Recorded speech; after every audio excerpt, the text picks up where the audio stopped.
Gentlemen, that was Jagged Edge. So, again, a new poll coming out this morning says that Trump has his lowest approval rating. A Fox poll has him at 38%, which is traditionally, even the Fox poll is about 42%. So he's clearly eroding support.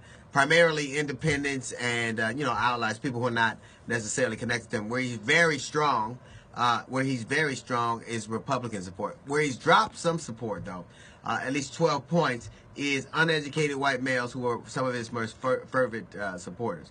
And it's amazing to me that despite all that's happened, that he still has this bedrock of support that does not move.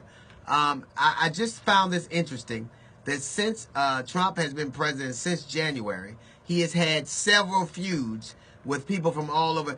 Since February, and these are in no particular order, he's feuded with Frederica Wilson, who was a congressman out of Florida, Maxine Waters, Janelle Hill, the ESPN reporter, Bob Corker, the senator from Tennessee, John McCain, the senator from Arizona, Jeff Flake, the other senator from Arizona. He's feuded with Carmen Yulín Cruz, who is the mayor, one of the mayors of a city in Puerto Rico, with Lindsey Graham, another senator, I believe from South Carolina, Mark Rubio, a senator from Florida, Colin Kaepernick. He's feuded with Meryl Streep.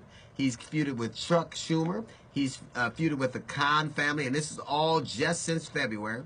He's feuded with Mrs. LaDavid Johnson, the widow, a four-star widow who lost her husband, LaDavid Johnson, in Niger. He's feuded with Nancy Pelosi. He's feuded with Arnold Schwarzenegger, with Doug Chin, the Pope, the director of the FBI, Australia's Prime Minister Malcolm Turnbull, Vicente Fox, President of Mexico, Mika Kelly, Mika Brzezinski, Mark Cuban, Brian Williams, Bette Midler, and I'm sure that there are any number of people that I have forgotten.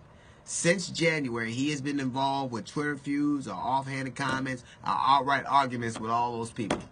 All of them. So sometimes, if every time you turn around, there's a different enemy, a different person that you're fighting, it is you. It is you.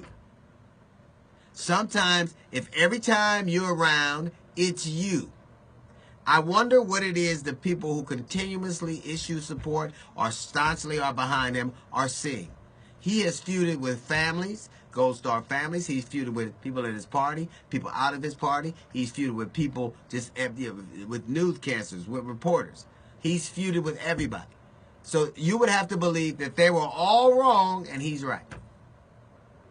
That they did everything wrong and he did everything right.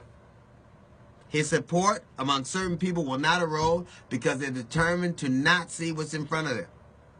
Everywhere he goes, he is a fire starter. He starts trouble because he believes you like it, and I guess you do. I guess you do. The people have seen him argue and discuss and say disgusting things about the people of Puerto Rico, about women, about, every time you turn around, he is literally, by the time I finish this note from the GED section, he will have probably gotten into it with somebody else or said something offhanded or made a Twitter comment. I didn't even put the leader of North Korea.